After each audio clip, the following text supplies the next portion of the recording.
SSC নতুন বিজ্ঞপ্তি সংশোধনের নির্দেশ কলকাতা হাইকোর্টে চিহ্নিত অযোগ্যরা বসতে পারবে না পরীক্ষায়।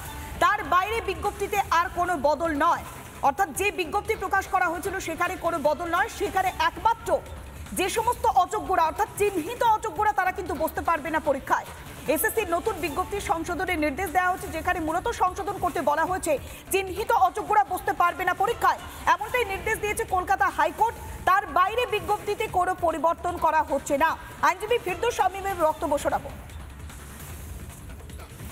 মহামান্য বিচারপতি সৌগত ভট্টাচার্যের বেঞ্চ নির্দেশ দিল, যারা টেন্টেড ক্যান্ডিডেট, যাদের এই নিয়োগ প্রক্রিয়ায় নতুন নিয়োগ প্রক্রিয়ায় পার্টিসিপেট করার অধিকার দিয়েছিল, করার সুযোগ দিয়েছিল, আজকে মহামান্য বিচারপতি বললেন যারা টেন্টেড ক্যান্ডিডেট তাদের নতুন নিয়োগ প্রক্রিয়ায় বসতে পারবেন না। ইভেন যারা অলরেডি অ্যাপ্লিকেশন করে ফেলেছেন, যেহেতু 14 তারিখ থেকে অ্যাপ্লিকেশন শুরু হয়ে গেছিল, তাদের ওই অ্যাপ্লিকেশনগুলো ক্যান্সেল করতে বলেছেন। এবং নিয়োগের যে বিধি পরিবর্তন অর্থাৎ ওই নাম্বার ডিভিশনের যে পরিবর্তন সেটা তিনি ওই পয়েন্টটি এন্টারটেন করেননি। ফলে সেই পয়েন্ট নিয়ে বলেছেন যে না, যেমনভাবে চলছিল ওইভাবেই চলবে। যোগ্যদের সঙ্গে যে সরকার রয়েছে সেটা তো পরিষ্কার, সেই জন্যই তো তাদের সুযোগ দিয়েছিলেন যে ওই অ্যাপ্লিকেশন করবেন, তারা আবার ঘুরপথে তাদেরকেই নিয়োগ করার বন্দোবস্ত করা হয়েছিল। কারণ হচ্ছে আদালত খুব স্পষ্টত বলেছেন যে 10 নম্বর যদি টেন্টেড ক্যান্ডিডেটরা থাকতো, যে তারা যদি নতুন নিয়োগ প্রক্রিয়ায় অংশগ্রহণ করতো, তাহলে তাদেরকেও তো 10 নম্বর দিতে হতো।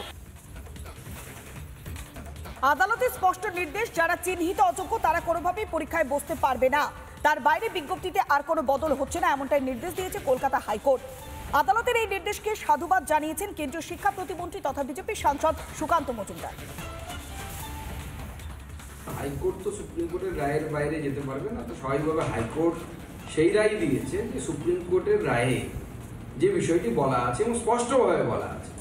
যে সমস্যা হচ্ছে তৃণমূল কংগ্রেস পরিচালিত এই সরকার, মমতা বন্দ্যোপাধ্যায় সরকারের চোখে ছানি পড়ে গেছে এবং তার ফলে তারা কি হয়েছে, তারা এই অযোগ্যদের নাম কোনো মতেই মুখে আনছে না, কারণ এরা পয়সা দিয়েছে।